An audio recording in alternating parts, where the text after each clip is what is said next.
श्री स्वामी समर्थ, जय जय स्वामी समर्थ। स्वामींचं नाव घेऊन मी या व्हिडिओला सुरुवात करते। हिंदू धर्मात ज्येष्ठ अमावास्येला फारच महत्त्व आहे। येत्या 5 जुलैला आहे ज्येष्ठ अमावास्या। याला दर्श अमावास्या असंही म्हटलं जातं। प्रत्येक महिन्यात अमावास्या तिथीही येते, पण प्रत्येक अमावास्येचं महत्त्व हे वेगवेगळं असतं। ज्येष्ठ महिन्यातील अमावास्या खूपच महत्त्वाची मानली जाते। असे मानले जाते की हा दिवस पूजेसाठी खूप खास आहे। त्याचबरोबर गंगा स्नान आणि पितरांना तर्पण अर्पण करण्यासाठी ही तिथी अतिशय शुभ मानली जाते। या अमावास्येनंतर आषाढ महिन्याला सुरुवात होते। ज्येष्ठ अमावास्येला श्रीहरी विष्णू आणि माता लक्ष्मीच्या पूजनाला सुद्धा विशेष महत्त्व हे दिलं जातं। हिंदू धर्मात ज्येष्ठ अमावास्येच्या दिवशी दान आणि स्नान करायला विशेष महत्त्व हे दिलं जातं। याशिवाय ज्येष्ठ अमावास्येला पवित्र नद्यांमध्ये स्नान करावे। तसेच या दिवशी गाय, कावळा आणि कुत्र्याला अन्न खाऊ घालावं। असं केल्यामुळे आपल्या जीवनामध्ये असणाऱ्या अनेक अडचणींपासून आपल्याला मुक्तताही मिळत असते।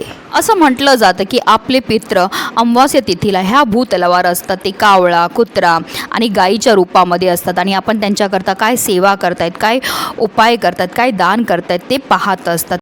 आणि म्हणूनच आपल्याला ज्येष्ठ अमावास्येला गाईला ही एक वस्तू खायला द्यायची। ही वस्तू खायला दिल्यामुळे आपल्या आयुष्यामध्ये असणारे सर्व दुःख, सर्व संकट, विघ्न, ग्रहदोष तर नष्ट होणारच आहेत, पण आपला 7 पिढ्यांचा प्रखरातला प्रखर पितृदोष नष्ट होऊन आपले पितृ आपल्यावर प्रसन्न होऊन आपल्याला सुखी संसाराचा आशीर्वाद हा देणार आहेत। अतिशय उच्च कोटीची ही सेवा आहे जी प्रत्येकाने गोमातेची ज्येष्ठ अमावास्येच्या दिवशी करायची। त्याबद्दल सविस्तर आणि महत्त्वाची अशी माहिती मी तुम्हाला या व्हिडिओमध्ये देणार आहे।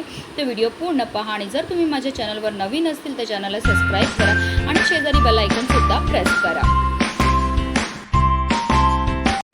हिंदू धर्मशास्त्रानुसार पूर्वजांच्या सदोष कर्माची फळे त्यांच्या वंशजांना भोगावी लागतात। यालाच आपण पितृदोष म्हणतो।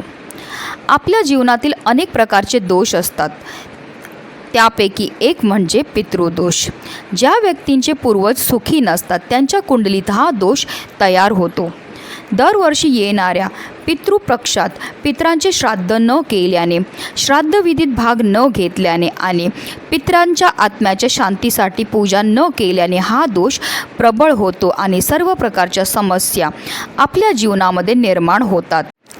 जर तुम्ही किंवा तुमच्या घरातील कोणी विनाकारण ताणतणावात असेल आणि तुम्हाला त्याचे कारण समजत नसेल तर त्यामागे एकच कारण पितृदोष असू शकतो। जर कोणत्याही कारणाशिवाय तुमची झोप उडाली आणि तुमच्या मनात सतत वाईट विचार येत असतील तर हे देखील पितरांच्या रागाचे कारण असू शकते। पिंपळाच्या झाडाला त्रिदेव वास करतात, पण घरात पिंपळाचे झाड लावणे फारच शुभ आहे। अनेकदा पिंपळाचे झाड स्वतःहून घरामध्ये उगवते। जर तुमच्या घरात पिंपळाचे रोप स्वतःच उगवले तर ते पितरांच्या नाराजीचे लक्षण असू शकते, पण ते तोडायचं नाही। त्याची पूजा केल्यानंतर ते मातीसोबत बाहेर काढून मंदिरात किंवा कोणत्याही सार्वजनिक ठिकाणी लावावे। घरामध्ये अचानक तुळस सुकणे देखील पितृदोषाचे लक्षण असू शकते।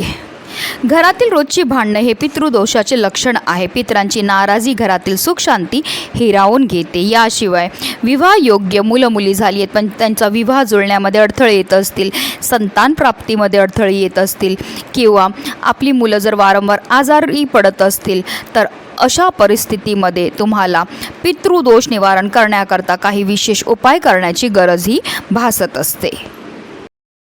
आणि म्हणूनच आपल्याला ज्येष्ठ अमावास्येच्या दिवशी गोसेवा ही करायची आहे। ही सेवा केल्यामुळे आपल्या कुंडलीमध्ये असणारा प्रखरातला प्रखर पितृदोषसुद्धा दूर होण्यामध्ये मदतही मिळत असते। कारण गायीचा जन्म हा समुद्रमंथनातून झाला होता, त्याचबरोबर माता लक्ष्मीचा जन्मसुद्धा समुद्रमंथनातून झाला होता। म्हणून गायीला माता लक्ष्मीचं स्वरूपसुद्धा म्हटलं जातं। गायीच्या शरीरामध्ये 33 कोटी देवी देवतांचा निवास असतो। गाय 11 रुद्रांची आई आहे, 8 वसूंची कन्या आहे, 12 आदित्यांची बहीण आहे आणि अमृतरूपी दूध देणारी आहे। आणि गायीची सेवा केल्याने आपल्या जीवनामध्ये असणारा प्रखरातला प्रखर पितृदोष नष्ट होतो, ग्रहदोष नष्ट होतो, वास्तुदोष नष्ट होण्यामध्ये सुद्धा मदत ही मिळत असते। आणि म्हणूनच आपल्याला ज्येष्ठ अमावास्येच्या दिवशी सकाळपासून संध्याकाळपर्यंत कधीही सेवा तुम्ही करू शकतात. ह्याकरता तुम्हाला काय करायचं आहे, घरामध्ये सगळ्यात पहिली पोळी जी आहे ती आपल्याला गाईकरता तयार करून घ्यायची आहे. त्या पोळीवर आपल्याला थोडंसं तूप लावायचं आहे.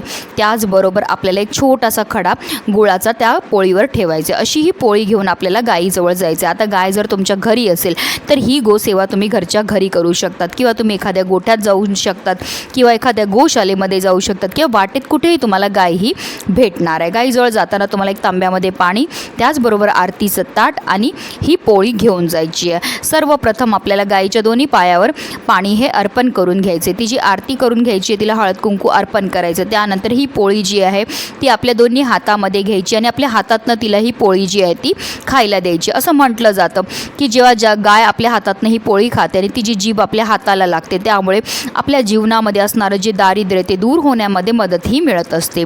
पोळी खायला दिल्यानंतर आवर्जून आपल्याला गाईला थोडंसं पाणीसुद्धा प्यायला द्यायचं आहे.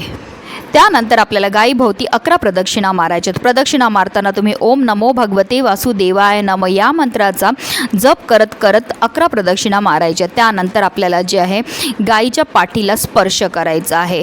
जर गाय हात लावून देत असेल तर आवर्जून तिच्या पाठीवरनं हात स्पर्श करा आणि आपल्या मनातली इच्छा बोला. अगर नाही स्पर्श करून देत असेल तर हात जोडून तिला स्मरण करून जे आहे आपल्याला आपल्या मनातली इच्छाही बोलायची. आपल्या आयुष्यामध्ये असणारा प्रखरातला प्रखर पितृदोष, इडापिडा, संकट दूर करण्याकरता आपल्याला प्रार्थनाही करायची. कारण गायीमध्ये 33 कोटी देवी देवतांचा निवास असतो आणि गोसेवा केल्यामुळे आपले पित्र हे आपल्यावर भरभरून प्रसन्न होतात आणि आपल्याला सुखी संसाराचा आशीर्वाद देतात आणि त्यांच्या कृपेने आपल्या आयुष्यामध्ये असणारे सर्व दोष, सर्व संकटही दूर होतात. म्हणूनच प्रत्येकाने ज्येष्ठ अमावास्येच्या दिवशी आपल्या पितरांकरता ही गोसेवा जी आहे ती आवर्जून करायची आहे. म्हणूनच व्हिडिओ जास्तीत जास्त लोकांपर्यंत शेअर करा, जेणेकरून प्रत्येकाला ही गोसेवा करायची संधी मिळेल. हीच मनामध्ये इच्छा. श्री स्वामी समर्थ. जय जय स्वामी समर्थ.